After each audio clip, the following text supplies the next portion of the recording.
welcome to the In the Beginning Incubator webinar. We're thrilled to have you join us for this special event where we celebrate the journeys of ambitious entrepreneurs who have turned their visions into reality. Join us every Tuesday as we spotlight incredible clients who have navigated the entrepreneurial landscape and emerged victorious. Each session is more than just a conversation. It's an opportunity to learn firsthand from business owners who have faced challenges, embraced innovation, and achieved remarkable success.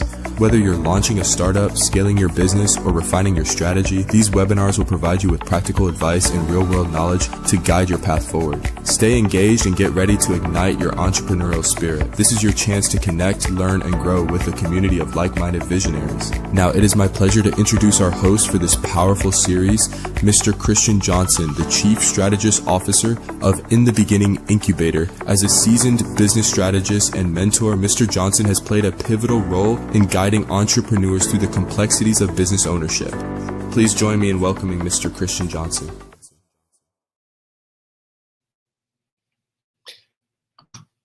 Good morning. Good afternoon, ITB family. I'm making sure everything is running right. Good afternoon, ITB family. We are here today. It is September 23rd, 2025. We are here today with Miss Latia Owens, one of our clients, and her business, another client highlight for this Tuesday. Last week we were here with Miss Johnson and myself again, and we're here today, and I'm just happy to be here. Let me make sure everything is running and good. We are here today with, again, Miss Latia Owens. So I'm going to let everybody know how this goes. If you're new watching, like I said, I'm Christian Johnson, Chief Strategy Officer for In the Beginning. This is just a client highlight. Every Tuesday, we're here live on our Facebook, Instagram, and YouTube page, going live with our clients and learning about their businesses and how they work with us. So I'm going to let Miss Owens introduce herself. So Miss Owens, please go ahead. Okay. Hello, everybody. My name is Latia Owens. I am a caterer from Richmond, Virginia. I have a catering service that is known as Stone Love Bakery. We are starting a new chapter coming soon, and it will now be referred to as Love by SLB, and that will be focused around our total catering, which will include catering, private dining experiences. We're doing meal prep. You name it. We're doing gourmet box lunches to make meetings a little easier without the catering hassle. And we have a lot that we're going to be offering here soon. That's good to hear. Again. And she's the CEO of Stone Love Bakery, and we're happy to have her on here. Again, we're happy to be here. So, Miss Tia, I call you Tia. So tell us how you first got introduced to the incubator and how you met Miss Johnson or Charlie. I don't know who you met first, but tell us about that story. Well, my god brother, I'll say, he knew Miss Johnson and introduced us sometime back, and Miss Johnson has had the pleasure of having, my food and things that we offer. And it was a media relationship, and it's been that way for some time. Coming into needing more business needs, I was introduced to the incubator, and it has been extremely fundamental and detrimental for me with my business needs, having to rebrand, having to start some things over, and I needed to be pointed into the right direction. So coming into the incubator has definitely helped me a lot to figure out things as far as my business needs, what my marketing needs are, how to make sure that I'm documenting and just ledgering and everything, just doing what I need to do. And I'm here. So how long have you known the team? How long have you known Miss Johnson, and from that point for you first, because she was a customer at first, and then she pivoted to the incubator. So how long had that process been? It's literally probably been about 5 years, because I started back in November of 2019, and the more people kind of, started finding out about the brand and who we are, and we got introduced probably sometime in 2020. And then I started finding out what Miss Johnson was capable of sometime in like late 2023. Mhm. And I got kind of introduced more to what the incubator had to offer in 2024. Um, just kind of figuring some things out, on my end. When the time was right, it was right. It was like, you know what, I can't wear these many hats trying to navigate this business. I can try, but it's some things that you just honestly do not know. And so Right. Ms. Johnson has been extremely helpful, knowledgeable, very thorough, um, everything since coming into the incubator. That's good. So so let's dive into your business. So again, everybody here knows what ITV does and our services. But let's dive into the Stone Love Bakery a little bit and talk about your business. So tell us about Stone Love and the inception of the business and how you started with Stone Love Bakery. Can you repeat that last part for me after you said Stone Love and Assessment? It was cut out. I said, how did you start Stone Love Bakery? The inception. Okay, well, what happened was me and my husband, we had this idea while the pandemic was coming in. We just had this idea of trying to figure out how to generate more revenue. And what started off as just selling meals and everything from the house, turned into us starting to be vendors at local events. And that in turn turned to people saying, well, how can we book you? How can we book you? And with just with selling dinners made with a lot of love, turned into a brand. We offer, adult products. We offer, like I said, catering. We have a small apparel line called Stoney's Clothing. We're starting to, get some things together with that. And it'll be just showcasing, our brand, Stone Love Bakery, our baked goods, some of our slogans and things that we like to say with Stone Love. And it's really grew over the years to be something that I probably couldn't have imagined. My husband, he was a visionary, and I think he saw it being big when it was just a thought. And so, Mhm. just collectively putting our heads together and just kind of figuring out what our needs was to kind of make it happen over time, um, it happened. What was funny about Stone Love was, like I said, we came up with this concept right when the pandemic was hitting. Mhm. People were tired of sitting in the house. People was tired of Yeah. not being able to go to these restaurants. They was tired of not being able to like get different food. They were like limited to certain things or DoorDash. And so when Stone Love came about and we offering these meals and we be shaking it up. We doing, you know, soul food, we doing hibachi, we might do a carnival thing, whatever. The sky was the limit. We was doing funnel cakes, all of this right from where we was at. And Mhm. so it was crazy not to take it to the next level because it's happened so fast. And it was like, okay, well, we watching other businesses that's established, they're crumbling during the pandemic, especially restaurants, because they couldn't open. But at that time, we're building and we're thriving. Mhm. And it would have been crazy not to see it through. And so the catering brand is here. We've been doing the catering side of things consistently now for about 3 years. Mhm. Very local. We like to travel. Whatever the need is, we're here to fulfill it. Going forward, we're looking at a food truck. A brick and mortar is not necessarily in the plan, but God is funny, and the way He moves and does things, you can never count it out. So You know, Right. there's a lot of plans, there's a lot of things that's happening with Stone Love.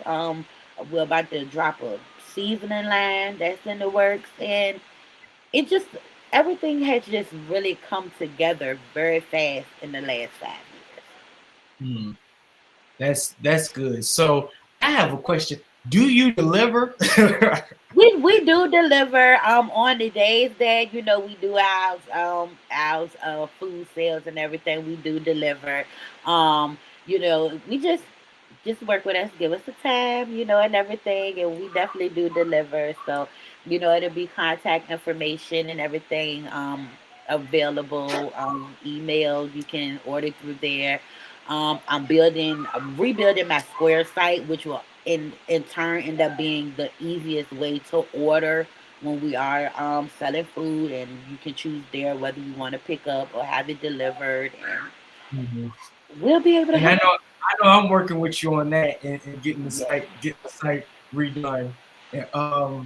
so I think Miss Johnson is watching, and she tapped in and said, she said, "What's the specialties?" I know I was gonna. She beat me to it. She beat me at my questions, but I guess you can answer that question, and then what is the specialty for? I guess for the food services the food option that you do offer.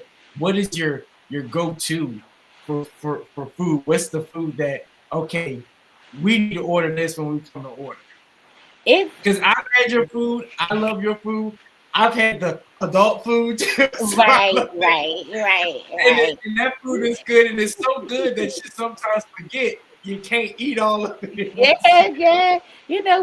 We got this little thing that we like to call the adult menu, and with the adult menu, we get a little fun with the food.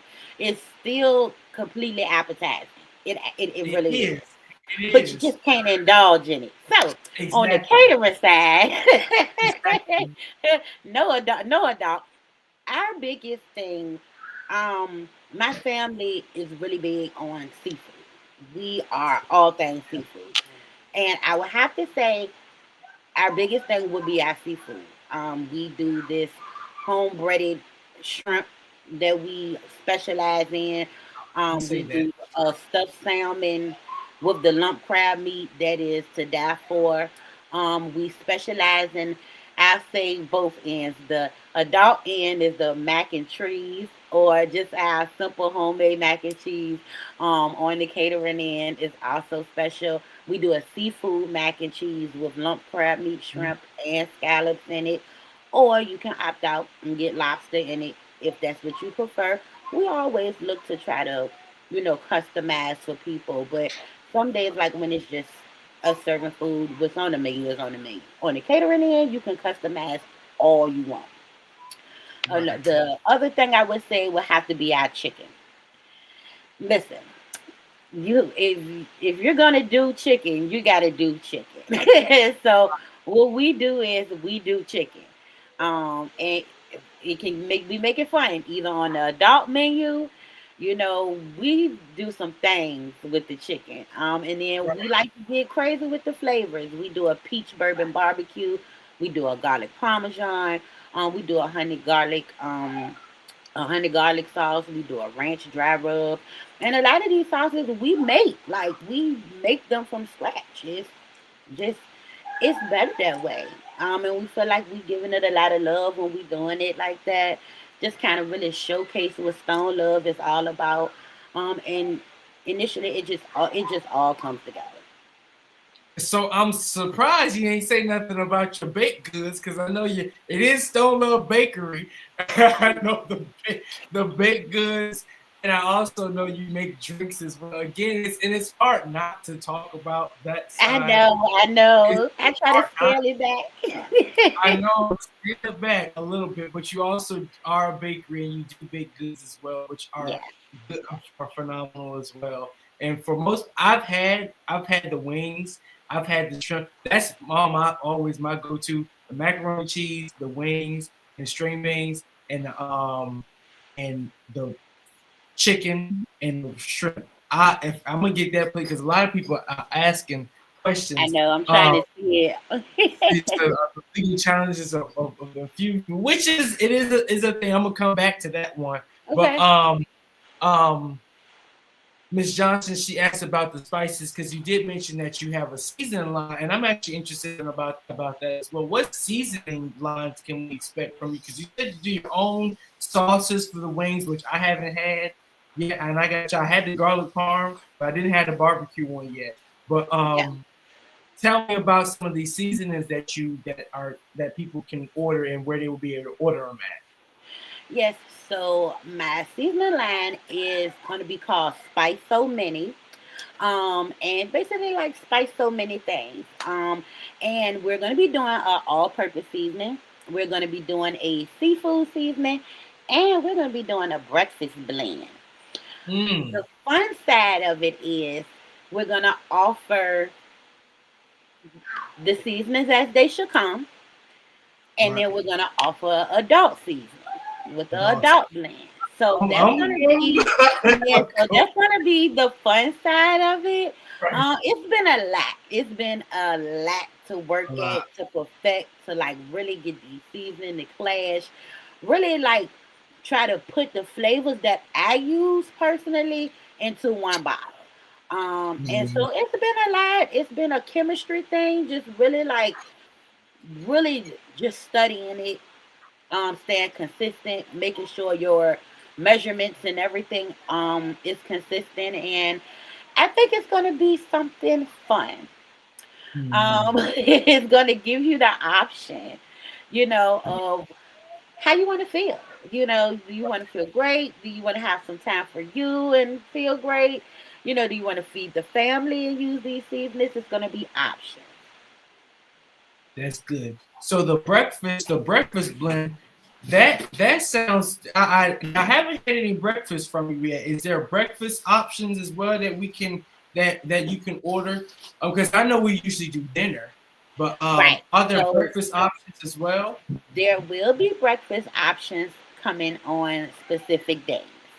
Mhm. And I say that to say I'm a single mom and I'm still working out the kinks of the business, and it's kind of hard right now to commit to 7 days a week. So there will be Yeah. days and there will be posted. There will be a full menu to let you know what your options are. You'll be able to order. With the breakfast blend, it was something I wanted to try because I wanted something that was a little sweet, but might have added just a little bit of heat. And it took a lot of tweaking. And I'm still messing with the recipe just a little bit because I want it to be all the way right. But nonetheless, I'm really excited about the breakfast blend because when I say it's gonna be good on anything breakfast, I'm talking about sausage. I'm talking about O'Brien potatoes if you want to make that. I'm talking about if you want to sprinkle a little bit, if you choose to make you an omelet, stuff it with a little meat or something, it's going to be amazing. And so I'm trying to perfect it because this is my baby. Stone Love is my baby, and so I want all things attached to it to be perfect. Mm. Hence Yeah, why I that need ITB because listen, Mama got a lot of plans, and I don't know how to kind of put all of these pieces together, right? And so, listen, Miss Johnson, I need you. right. Well, she's here, and we're here helping.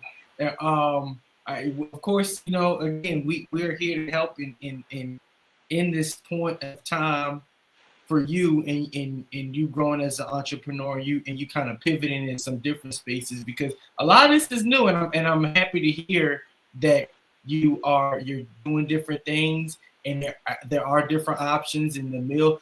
Now, I did have another question. Do you do meal prep? I do. I've already been doing meal prep. Um, I probably should advertise it a little bit more. I Yeah. do, throw it out there. If it's ever an option, but everybody's still like, I just want the fried chicken. I just want the salmon. I just want it. Yeah. So sometimes I, it's hard to like say, yeah, I do this meal prep, for healthier options or whatever it is that you desire. I'm actually all for it. yeah. Because I was sitting here looking at your social media platform, going through everything, and I was like, I don't see her do no meal prep. But the menus always change, and that's what I appreciate. The menus are never the same.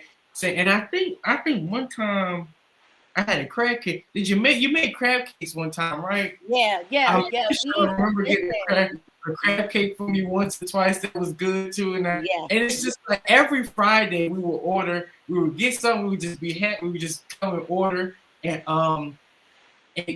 enjoy that, and we just grub on that, and eat on that. And when my dad, because again, we will order the adult side, and we ran into my father. We were like, this was so good. He need to try some too. He need to try a little bit this too, and that's where you do have the catering side as well. So for people who want to order, and I know that I got your email and your phone number up here. So how can people order from you that want to order? And what days can they order from you? So if they want to do anything on the catering side, I am on Facebook and Instagram under Stone Love Bakery. Those will probably be the easiest ways to get in contact with me. Of course, phone give notification all day. So Stone Love Bakery on Facebook and on Instagram. I'm also on TikTok. On TikTok, I'm doing more meal ideas and recipes, but it's still an avenue to get in touch with me. So on TikTok, it's at SLB Bakery on TikTok. That is my contact phone number. Also, if you have any inquiries for catering, that would be the contact number to call. As far as actual ordering on the ordering days, the best thing is to do is to allow me to drop the menu. When I drop the menu, there will be information on how to order. Usually, it'll either be through the email or through the contact phone number. There also will be an order form from JotForm that you will be able to submit with your order, and it will also be able to, it'll be linked to my Square, so you're able to go ahead and pay for your purchase up front. That way your order will already be in the system. Only thing you have to do is let us know whether you want to pick up or deliver. And what areas are we delivering to? Well, I'm in the Richmond area, so of course we'll be catering to the city. We'll be doing Chesterfield. We'll be doing Henrico and Hanover. Might add in Short Pump. Might be a little bit more of a delivery fee, but we get it everywhere. Out there. We'll try to help everybody, but we do make a conscious effort to make sure that we are just giving it our all. We have so many people that look forward to the days where we are just serving food, and it's not really like a catering event or you have to come find us at this or that event. That we do try to make a conscious effort to make sure that we are catering to everybody and making your experience a great one. So what type of events are when you attend? I know you said you attend some pop-up shops and things like that. Where's one event that somebody might be able to catch you at coming up soon?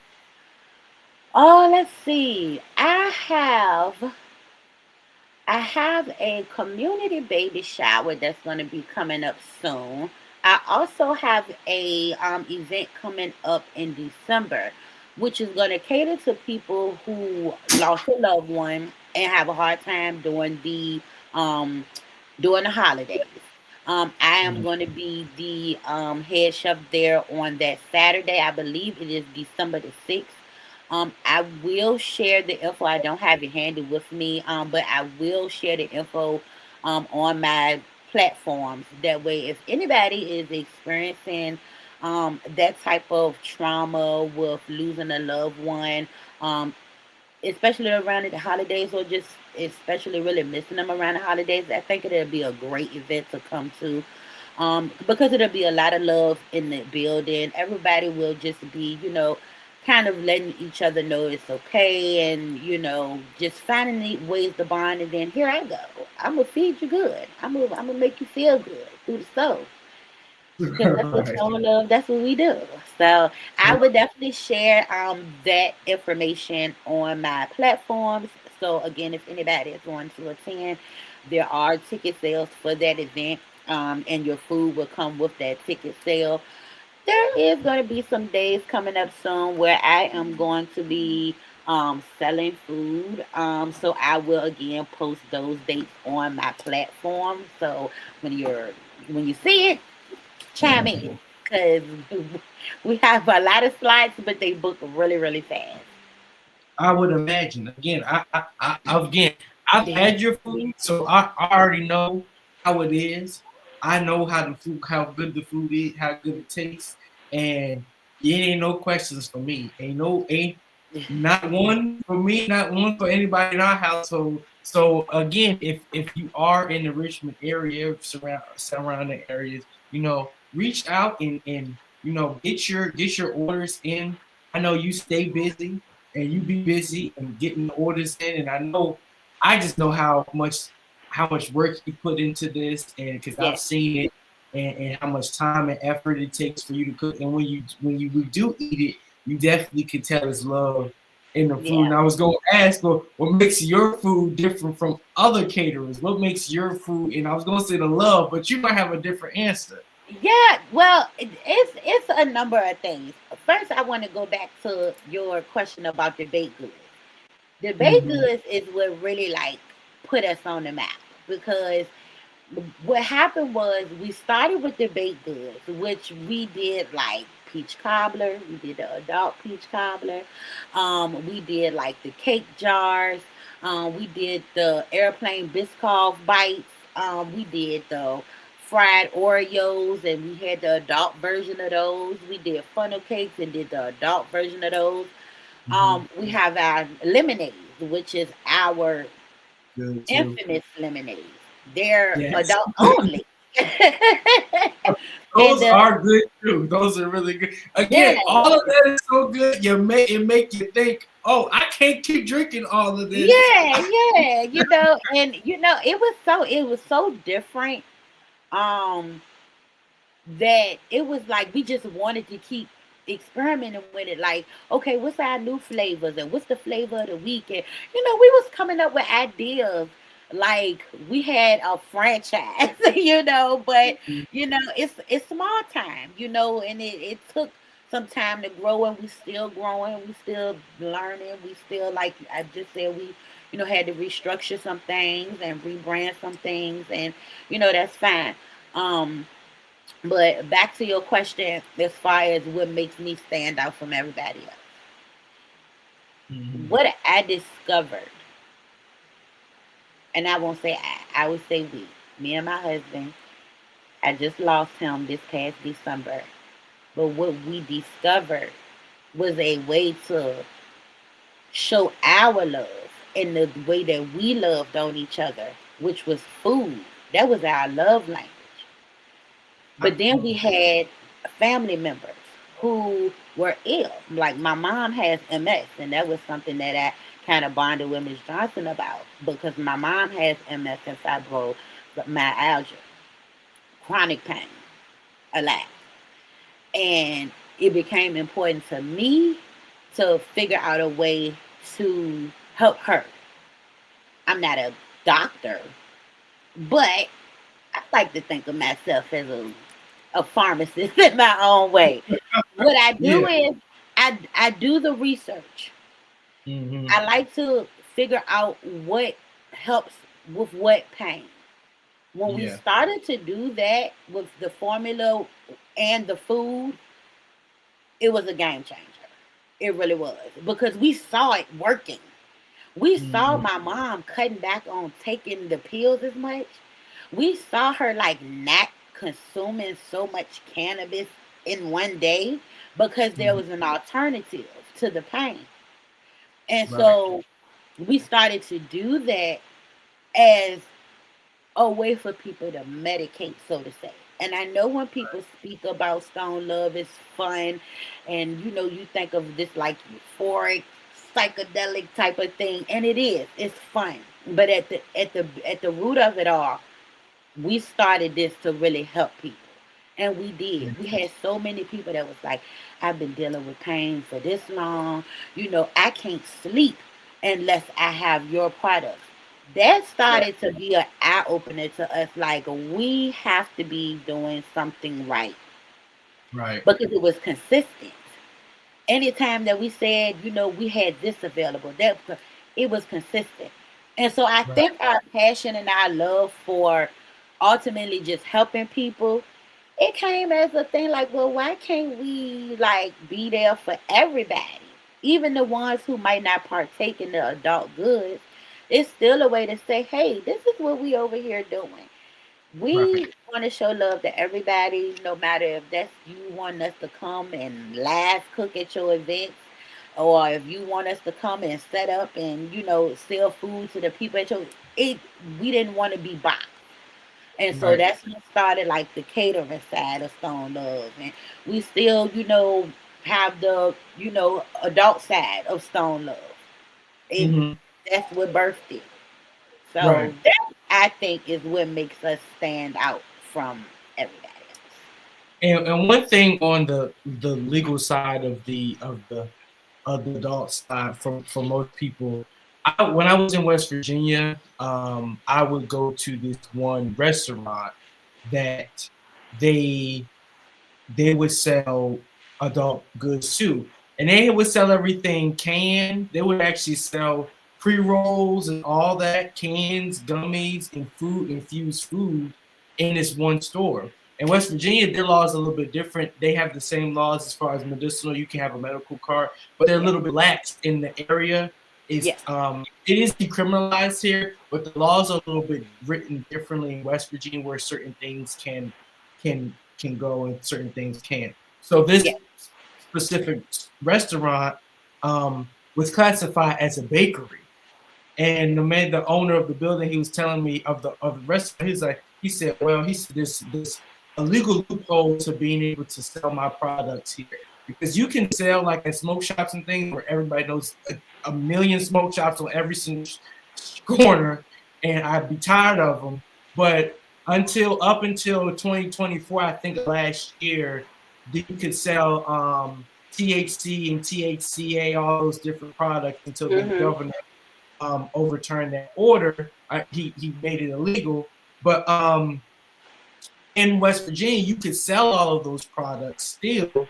And the owner of this restaurant, he said the legal loophole for being able to sell these products is you have to classify yourself as a bakery. He says, so when Yeah. you look us up and you look up our registration, we're gonna come up as a bakery. Because they do everything in-house. They did everything. They had canned goods and everything. They had like seltzers that were infused different from CBD to different to THC from different things. And I was just like, it was really interesting to see. And they're still up and running today. And it's like they made like a little lounge and stuff. And I just thought it was interesting that because of that classification in their business, that allowed them to be able to sell these products. So I just think Yeah. it's interesting that you all start as a you're a bakery as well. You said the baker and the baked goods put you on the map. And I'm Yeah. just hoping in the near future that when Virginia, which it is coming down the pipe, hopefully under the next with the next gubernatorial candidate, that in this next house, the House and the legislation, they do pass laws to legalize marijuana. Yes, And it is. I because I I know there's want everybody to please go and vote, please, right, because it is extremely important for going forward with these recreational laws. right, I would say that we were on a road to almost full legalization. we were Okay, at one point we before were the current governor, Governor Youngkin, he came in and he was absolutely uninterested in almost anything cannabis. yeah, We were on track, and so when Stone Love became a thing, and we did our research, we hmm figured out how we should use our verbiage. hmm We did the legwork. We set up everything to make sure that when we were legalized, Stone Love was ready to take off. We set right, up with Chase, who is a lot of people don't know this about Chase, but Chase Bank has a business. You can get a business account with them if you're in the cannabis and horticulture industry. they back it. And Right. so we started our, business with that and everything. We were set to go.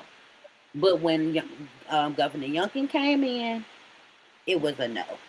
And Right. so that set back some things for us, being able to grow in the way that we want to. Mhm. It set back some things in us wanted to advertise the way we wanted to. Um, and so the other thing was to do was to say, you know what, we got to figure out a way to still put us out there.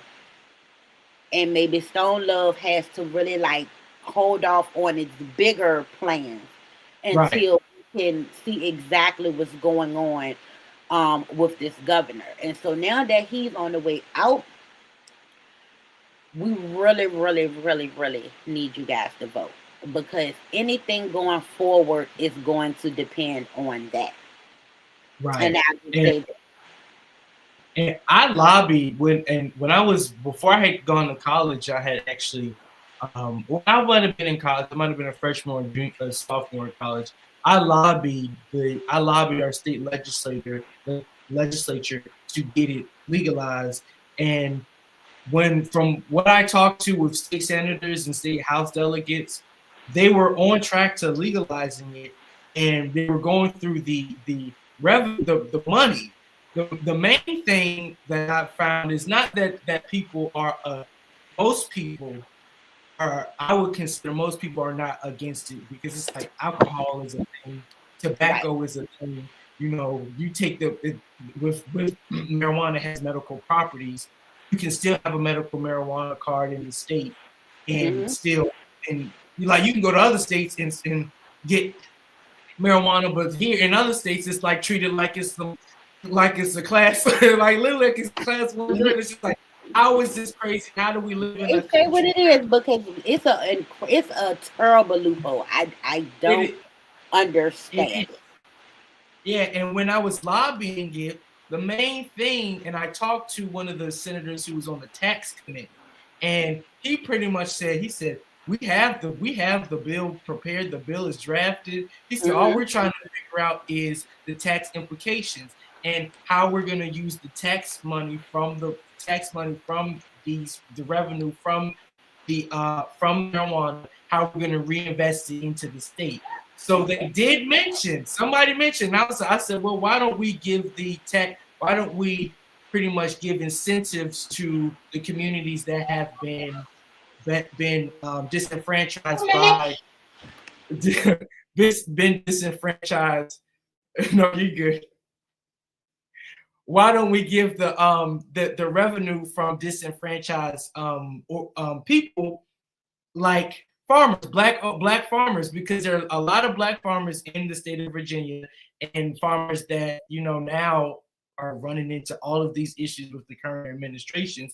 And why don't we just help them start and go into this industry? Why don't we have, with the revenue, give them breaks, give them some type of incentive program for them to get into this industry and pivot, kind of like how Joe Biden did with his bill that he passed, where he was giving incentives for farmers and people in environmental agents, like in people in the environment, to kind of shift how they invest their money into solar or wind power and things like that.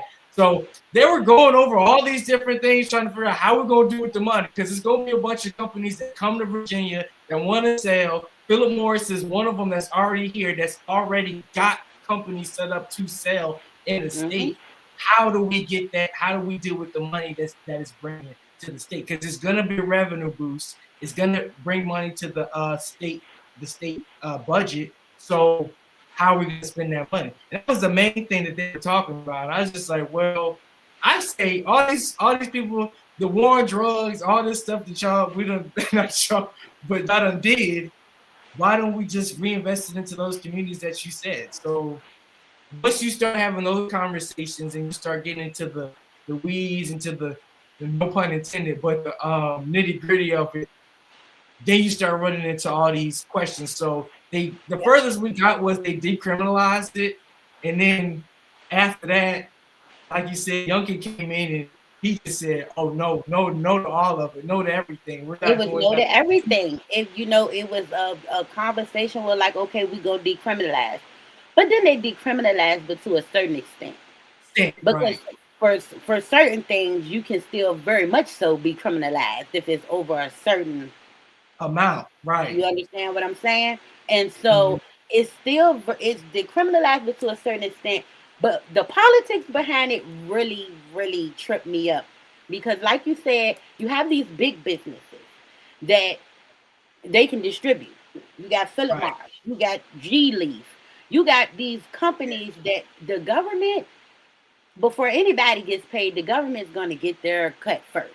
That's Exactly. why they don't want to make it recreational because then there's going to be so many different avenues where the government is not getting a piece Right. of that. So their way of doing business was, well, hey, there will only be certain big businesses that will be able to legally distribute this. And this is how we're going to do it in the state of Virginia.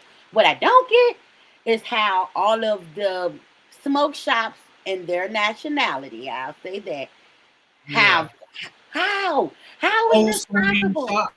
That is such and it's usually and it's a lot of immigrants and it's a lot of Middle Eastern immigrants that own these smoke shops. And there's a smoke shop popping up everywhere, every corner. And they don't, and I could go to a smoke shop and they'd be selling stuff that they don't think they're not supposed to be selling. And I'm like, okay, Absolutely, right. And then y'all absolutely. got them, and then you have them in communities that are black, predominantly black communities. So Because it's just it's like, their targeting. They know yeah, the target market.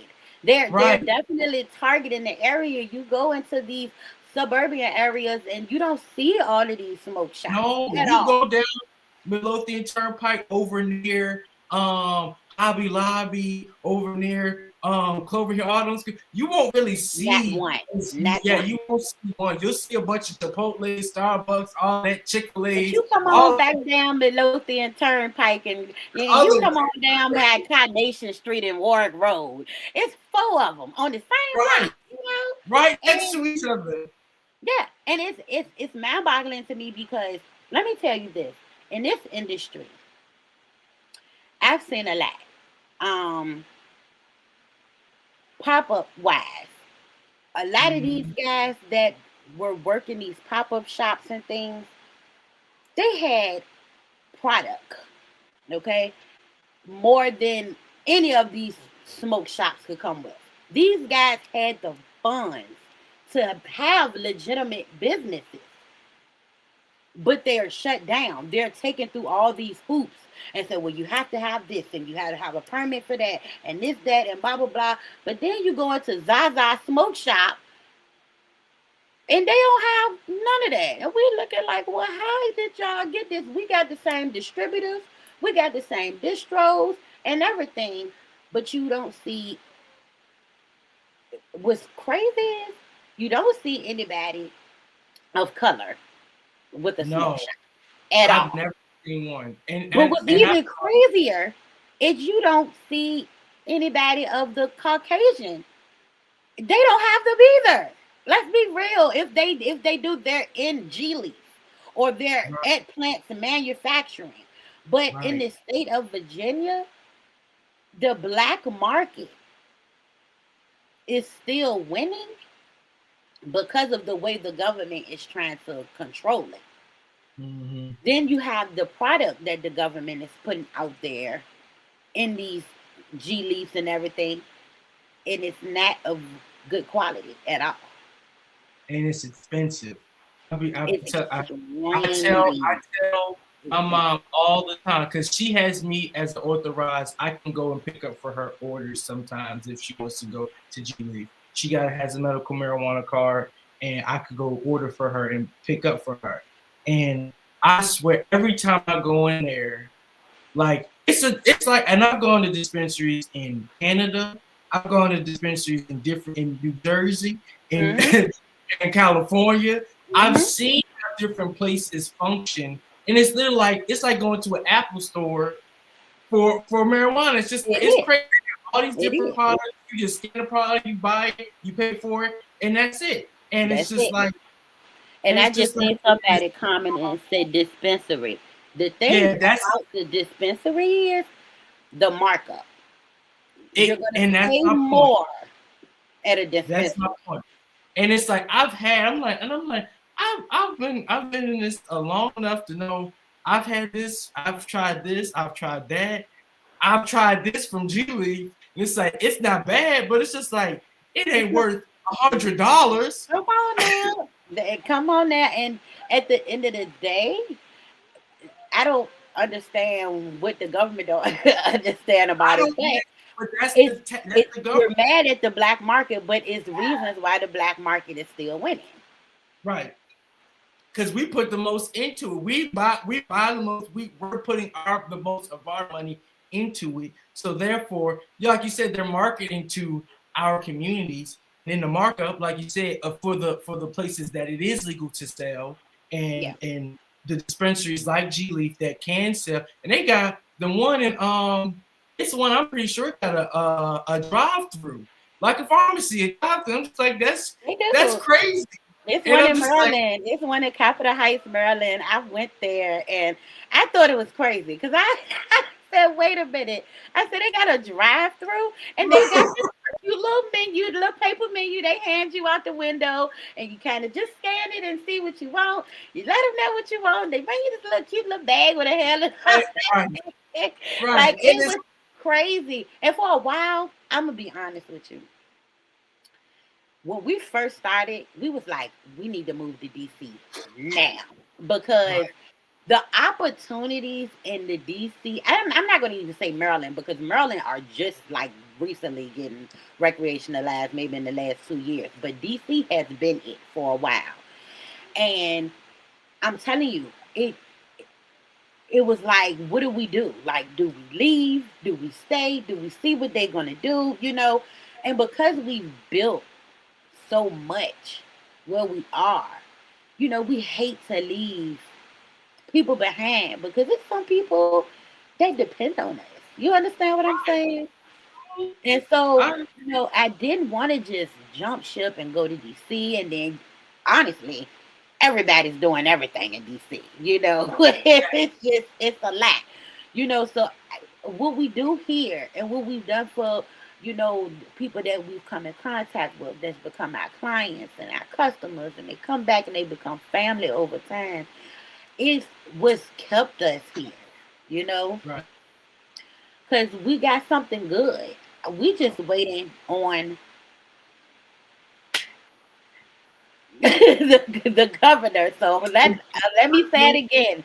Please, It's guys, go vote. it's coming. Please. Right. It's coming because I was out last week and I know that it is a shift coming, and it is a move. It's going to change because such a huge market. And when you look at the states that do legalize it, the revenue that they bring in after they legalize it, it's just it's you can't ignore it.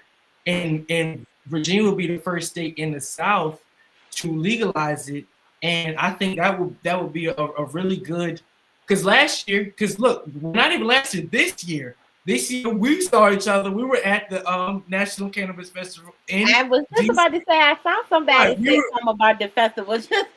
right, we were there in DC, and Yeah. most people think, and it's just I've never seen I've never seen this like it's like camaraderie around this one God-made drug. It's just like I ain't seen something like this since like you got tobacco products, you got tobacco, and you have again alcohol. That's the only thing that I could really compare it to as far as anything else that's legal. But I've never seen ever the amount of camaraderie, the amount of investment, the amount of time and care and just like peace around like a drug like this ever. And it's like you have so many things. You got opioids that's out there. You got all types of pharmaceutical companies creating all types of new things for health benefits. But one thing, as Johnson said, the disabled community is the main community that is pushing for the league. They're like the main lobby that's lobbying to get this get marijuana legalized. Because every year we go to the National Cannabis Festival, they have the lobbyists there, they have the government going over, they have government officials there talking about it, talking about all the products. But tell us, and we get about 10 minutes, but tell us about your experience there at the festival this year too, because they were supposed to have one in Richmond, but of course it got canceled. And people might think you go to this a weed festival, it's gonna be, oh my gosh, this is gonna be crazy, it's gonna be shooting. It's the total complete opposite. It is the opposite of what alcohol does. And alcohol is legal everywhere, and they be showing off the alcohol. Right. The DC festival is the complete opposite. It's nothing but love, it's peace, it's unity.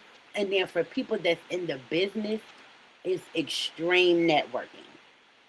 Mm-hmm. I've been going since, I want to say 2020 was my first year going. And because we was getting into the business, we wanted to rub elbows. We wanted to get ideas. We wanted to see what other people was doing. We wanted to, we wanted to get, this is what a festival is for. It is. Exactly. And so we went, and it became something that I said, you know what, every year. Like, we have to go every year, because it's just, it's a awe of all things cannabis. And it's just, it's educational, extremely.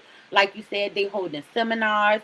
They have a thing like Women in Cannabis, where, we just talk amongst women about the effects of it in our life and the things that it help us with, and, things of that nature. The festival is definitely a breath of fresh air in the cannabis community. It really is. Because it's so much to offer. Then you got all these people, they got different edibles out there. They teaching you about dosages. It's so much to sample. Then you got this whole concert going on. You got amazing food trucks. And that's where I'm trying to come in. I need to be there, set up with a food truck, and still be in the midst of my people. You know what I'm saying? Right. But it really is one of those experiences where you're drawn in, because you're really like just looking how everybody is just in unity. Chilling. Right. It's a unity, honestly. It is. And it's people from different races, like all across the board. You wouldn't, it's like people you would not expect to be out there. They're just out there. And then not everybody there is participating in Canada. There was some people who I talked to, they smoke cigars. Right. They said, I just came for the music. I just came for the food. I just came for the It's just like any other festival, but it's so different than other festivals because it's just so relaxed. It's just so you can go. And I know we left our chairs. It's like, Tia, watch our chairs for us. But we know we had left all our stuff. We could have all our stuff, our phones, our wallets, and everything. And because it's not that vibe. It's not people out there lurking. Like I said, what alcohol does at a festival compared to what cannabis does at a festival is it's something that's totally different. And so for me, what I take out of it is I'm always looking to perfect my craft. And so you have these people out there, and they love to educate out there. They do. Anything that you like to experiment with, whether it's tincture, can of sugar, whatever, they educate. They really do.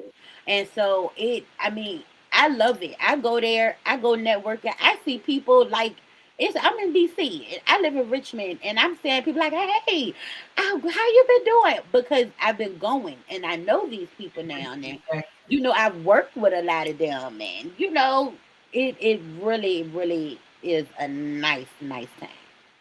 Mm-hmm. And we've gone. Ms. Johnson went. I think Charnay and her went the first year.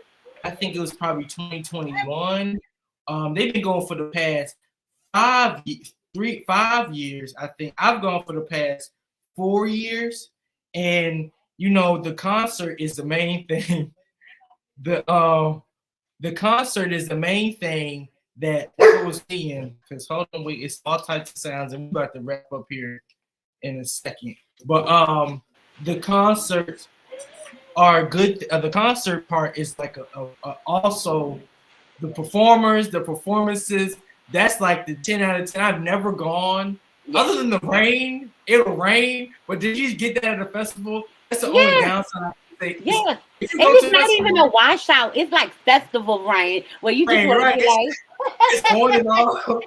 It's on and off. Then the sun will come up. Then it's hot. Then you're hot, and it's like, oh, now I'm hot. And like it's a real festival. It's a real exactly. And we go every year. And it seems like everybody who's been going and they done up the game. They done got the VIP area together now. Yeah. And did you see the wrestling? Did you see the wrestling ring? Wrestling, yeah, they had that. That was a vibe. So yeah, it really is a good time. And like you said, it's not even all about the consumption of cannabis. It's not like, it's being forced on anybody.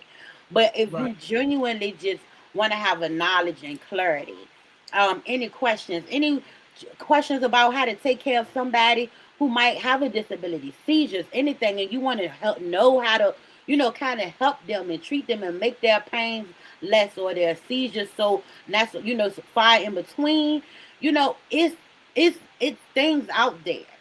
It's services out there that are really just point you in the right direction. And again, that's why I said that's how Stone Love came. We just wanted to help people. We really did. Right. It's a shame how my husband was taken away because he, left here doing what he loved.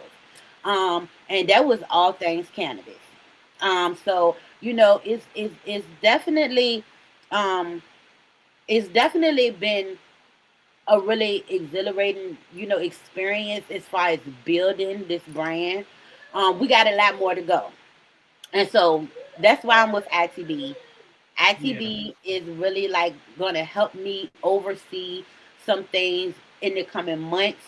And however long it may take, especially when we get into the talks of if hopefully we get a governor who is looking to help us, recreationalize and everything.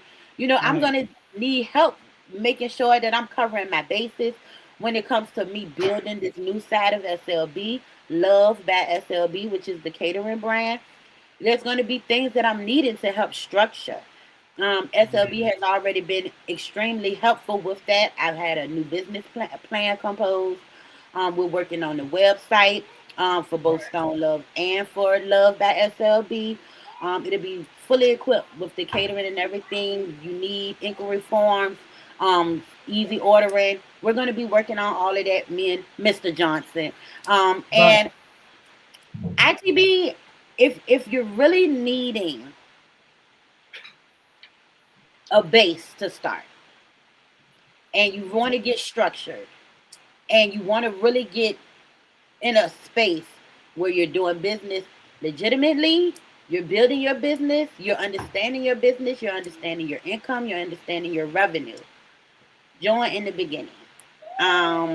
We also are offering, I'm in a class now, I know we got a little bit of time, we're in a class now where it's 12 weeks. We're learning everything. We're learning marketing.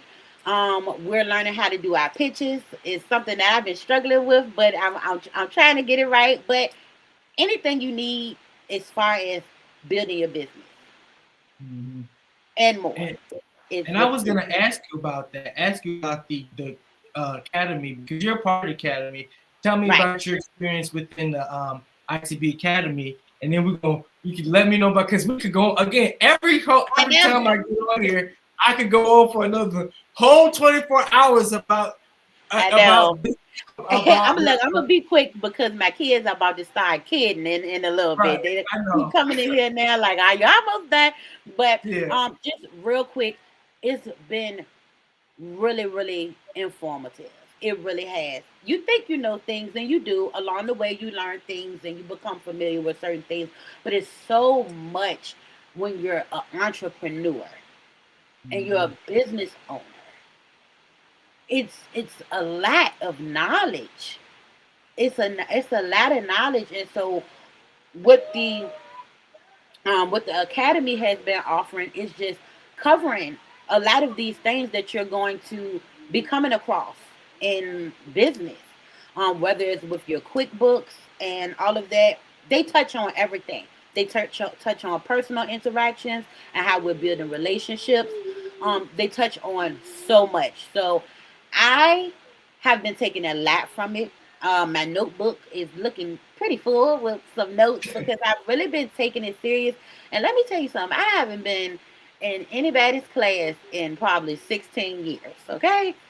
And at first it was a lot to adjust to, but it's so important. I really think everything that I've learned thus far has been what I need to implement it into my business structures, honestly. Right. So I highly, highly recommend, if you're not taking it, whenever they offer it again, I would suggest taking the academy.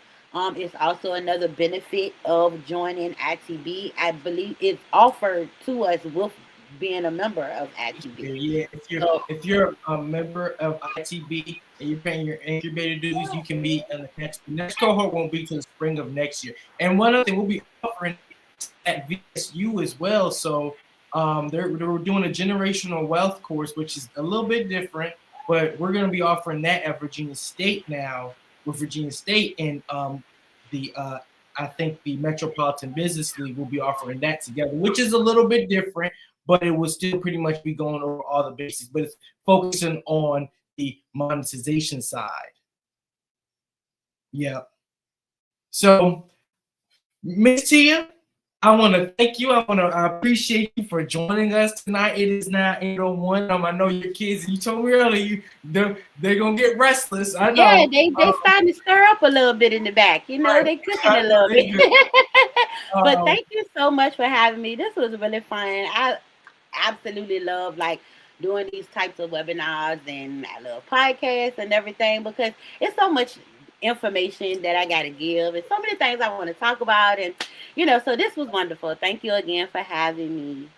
Right. And I appreciate it. Thank you all for joining again. So if you want to get in contact with Miss Tia and her catering service, or if you want to get in contact with her adult side as well, you can reach out to her at stonelovebakery@gmail.com. We're going to get her a professional email, y'all. Stay with. We're going to get her. We're working on it. We're working on it. Give us the time. We're getting all that together. Or you can call her business number at 804-852-3057. Also, if you want to follow her on her social media, her Instagram or her Facebook is at Stone Love Bakery. Anywhere on Facebook, Instagram. I think you said your TikTok was SBL Bakery. SLB. Right? SLB. Sorry, SLB Bakery. Yep. On TikTok. If I do follow her on Instagram, so if you want to get her on Instagram and Facebook, you can follow her there.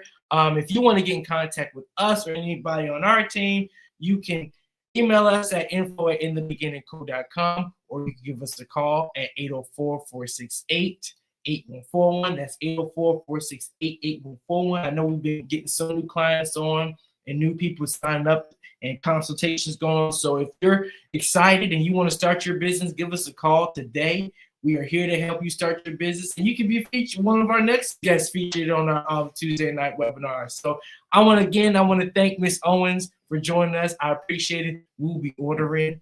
I don't know if Friday, but we will be ordering. I know Miss Johnson will be, and I'll make sure I put my order in too. But thank you all for joining, and you all have a great night. Have a great rest of your week, okay? Thank you.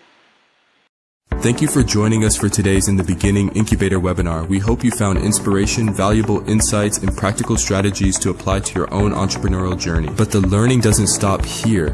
We invite you to join us again next Tuesday for another powerful session where we'll continue to spotlight incredible entrepreneurs and share knowledge that can help take your business to the next level. If you enjoyed today's webinar and found it valuable, don't keep it to yourself. Spread the word. Let others know what you learned, and invite a friend, colleague, or fellow entrepreneur to join us next Tuesday. Once again, we appreciate you for being part of the In the Beginning Incubator community.